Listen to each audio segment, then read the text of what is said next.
Hello student, आज discuss करने वाले हैं हम इंपॉर्टेंट टॉपिक फैराडे के विद्युत चुंबकीय प्रेरण नियम, जो कल के एग्जाम में देखना आपको जरूर मिलेगा।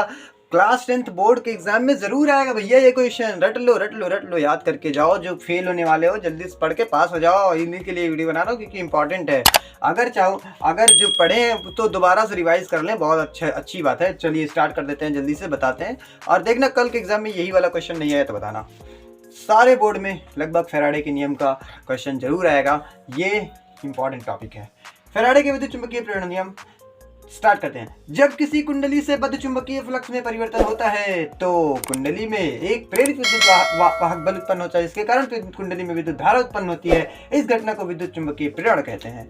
क्या समझ में आया? कुछ नहीं, फिर से समझाते हैं। देखिए अब इसको समझाते हैं क्या होता है। कहने का मतलब, अगर हम किसी कुंडली को चुंबकीय क्षेत्र में ले जाकर उसको तेजी से घुमाए तो कुंडली में चुंबकीय क्षेत्र रेखाएं जो होंगी उसके कारण उस कुंडली में चुंबकीय फ्लक्स उत्पन्न होगा। क्योंकि चुंबक लगे रखे हैं हम, तो चुंबकीय क्षेत्र उत्पन्न होगा। इसके कारण जो कुंडली को घुमा रहे हैं तो उसमें फ्लक्स में परिवर्तन हो रहा है कुंडली के। तो फैराडे का नियम ये कहता है कि जब किसी कुंडली को चुंबकीय क्षेत्र में रख के उसको घुमाते हैं तो फ्लक्स परिवर्तन के कारण उसमें विद्युत वाहक बल उत्पन्न होता है, और उस विद्युत वाहक बल के कारण उसमें धारा उत्पन्न होती है। यही मैंने यहाँ पे लिखा है। अब इसको देख सकते हैं अच्छे से और याद कर सकते हैं, बहुत ही क्लियरली, बहुत अच्छे से याद कर सकते हैं आप इसको। जब उसमें धारा उत्पन्न होती है तो वही फैराडे का विद्युत चुंबकीय प्रेरण नियम है, और वही पहला नियम भी है। इसलिए मैंने पहला नियम देखिए हेडिंग भी नहीं डाली, क्योंकि विद्युत चुंबकीय प्रेरण का नियम जो है फैराडे के, वही तो पहला नियम ही है। ठीक है, पर विद्युत चुंबकीय प्रेरण की जो घटना है वही पहला नियम है। किसे कहते हैं विद्युत चुंबकीय प्रेरण? वही पहला नियम है फैराडे का। दूसरे नियम पर बात करते हैं।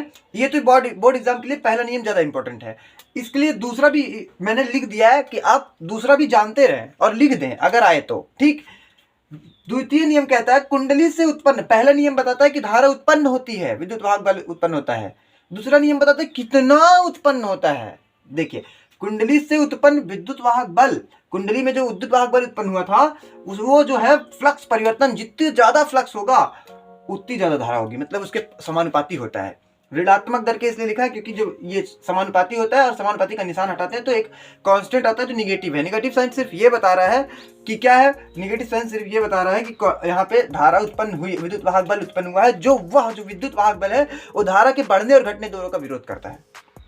ठीक है, यही बता रहा है ये निगेटिव साइन ये बता रहा है सिर्फ विद्युत वाहक बल जो है वो विरोध करता है धारा के बढ़ने और घटने दोनों का। ठीक है, और यहाँ पे निगेटिव चिन्ह और किसी के लिए नहीं आया, सिर्फ इसी लिए आया है। आप यहाँ से याद करते हैं, ये है विद्युत वाहक बल E proportional to delta phi B by delta T, यानी कि फ्लक्स परिवर्तन की दर बटे फ्लक्स परिवर्तन की दर है ये, जिसमें टी लगा रहता है नीचे। और ये जो माइनस चिन्ह है वो सिर्फ ये बता रहा है कि धारा बढ़ेगी, या हमेशा विद्युत वाहक बल क्या करता है, अपोज करता है, विरोध करता है बढ़ने और घटने दोनों का। इंपॉर्टेंट था पहला नियम, फिर से बता दें। और दूसरा नियम भी इंपॉर्टेंट है, आप याद कर लें ज्यादा अच्छा है, लेकिन पहला नियम तो आप याद ही करके जाएं।